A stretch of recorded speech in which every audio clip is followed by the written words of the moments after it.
Born Mohandas Karamchand Gandhi, the man who came to be known as the Great Soul or Mahatma Gandhi Ji, was an exemplary spiritual practitioner and visionary leader of India. Born in 1869, this passionate servant of humanity first became a lawyer. However, he felt a different calling from within as he discovered a fervent wish to improve the lives of all people. The beloved Mahatma Gandhi Ji sometimes spoke about desired changes in government. However, he would meditate and fast to encourage a non-violent and beneficial outcome. He thus became an example of peaceful change for an entire country. In his book, All Men Are Brothers, Mahatma Gandhi Ji humbly reflects on his own life and inner realizations as a way to illustrate the unity of our global spiritual family. In one passage, he describes faith as a divine principle within us all, regardless of religion. It is faith that steers us through stormy seas, faith that moves mountains, and faith that jumps across the ocean.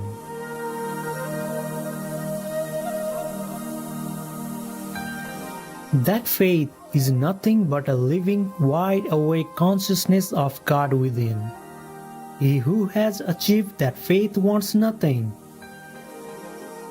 Bodily diseased, he is spiritually healthy. Physically poor, he rolls in spiritual riches. Now we would like to share with you Mahatma Gandhi's eloquent thoughts from the book All Men Are Brothers. Chapter 4 Ahimsa or the Way of Non-Violence. In the application of Satyagraha, a policy of passive political resistance, I discovered in the earliest stages that pursuit of truth did not admit of violence being inflicted on one's opponent, but that he must be weaned from error by patience and sympathy. For what appears to be truth to the one may appear to be error to another, and patience means self-suffering. So the doctrine came to mean vindication of truth, not by infliction of suffering on the opponent, but on oneself. In this age of wonders, no one will say that a thing or idea is worthless because it is new. To say it is impossible because it is difficult is again not in consonance with the spirit of the age. Things undreamt of are daily being seen. The impossible is ever becoming possible. We are constantly being astonished these days at the amazing discoveries in the field of violence. But I maintain that far more undreamt of and seemingly impossible discoveries will be made in the field of non-violence. Man and his deed are two distinct things. It is quite proper to resist and attack a system, but to resist and attack its author is tantamount to resisting and attacking oneself.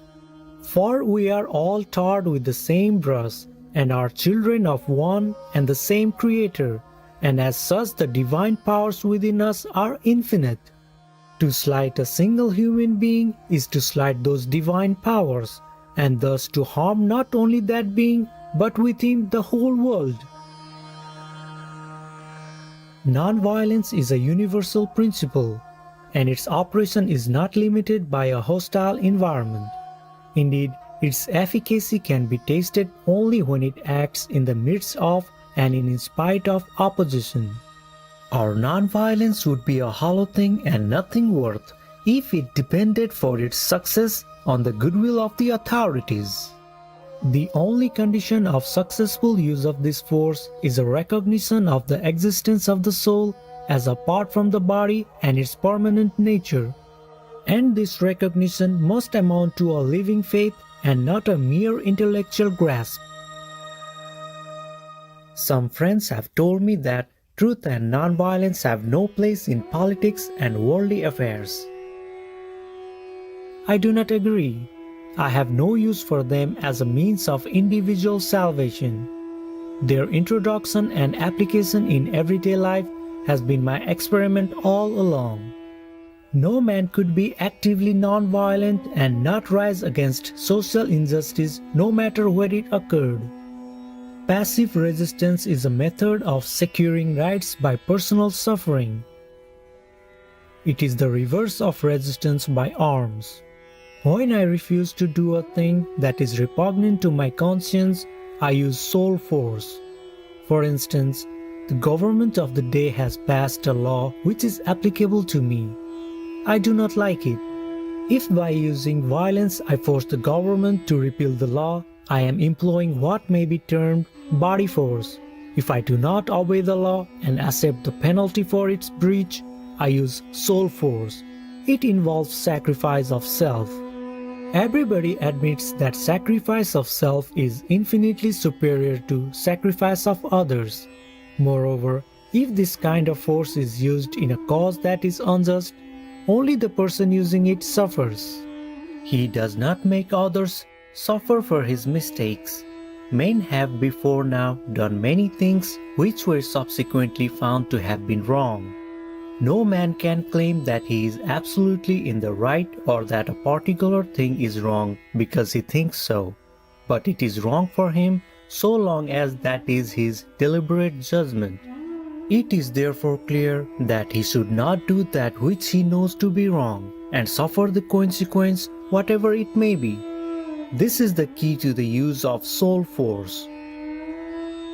A votary of Ahimsa cannot subscribe to the utilitarian formula of the greatest good of the greatest number. He will strive for the greatest good of all and die in the attempt to realize the ideal. He will therefore be willing to die so that the others may live. He will serve himself with the rest by himself dying. The greatest good of all inevitably includes the good of the greatest number, and therefore he and the utilitarian will converge in many points in their career, but there does come a time when they must part company and even work in opposite directions. The utilitarian, to be logical, will never sacrifice himself. The absolutist will even sacrifice himself. You might of course say that there can be no non-violent rebellion and there has been none known to history. Well, it is my ambition to provide an instance, and it is my dream that my country may win its freedom through non-violence.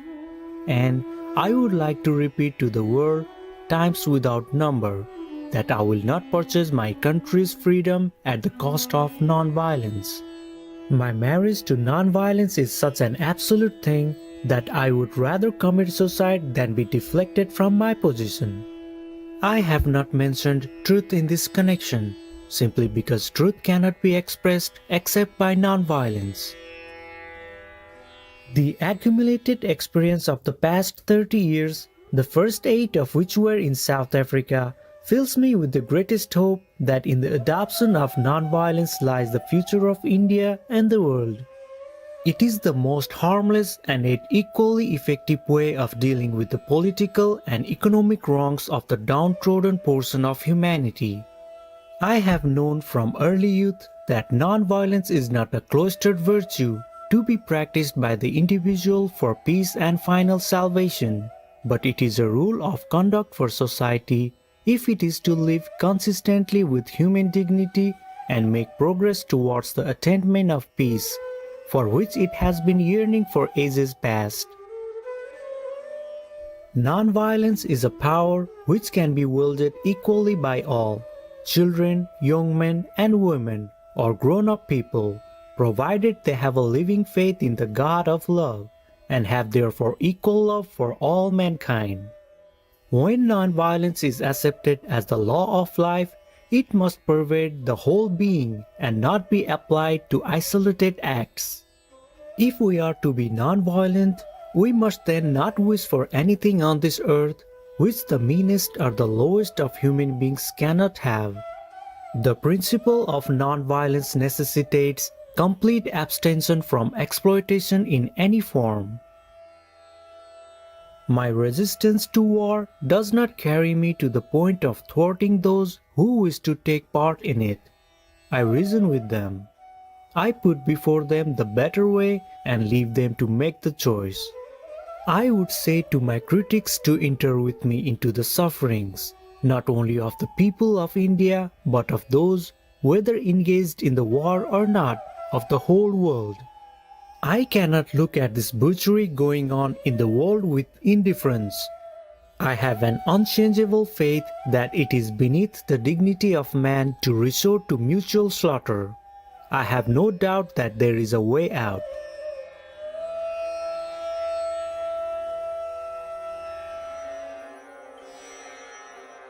Do they like to be killed? No. Do we need them as food? No. Is it good for you? No. Is it good for the earth? No. The Honorable Mariana Teamer, vegan. Compassionate viewers, it's been a pleasure to have your company on today's Words of Wisdom.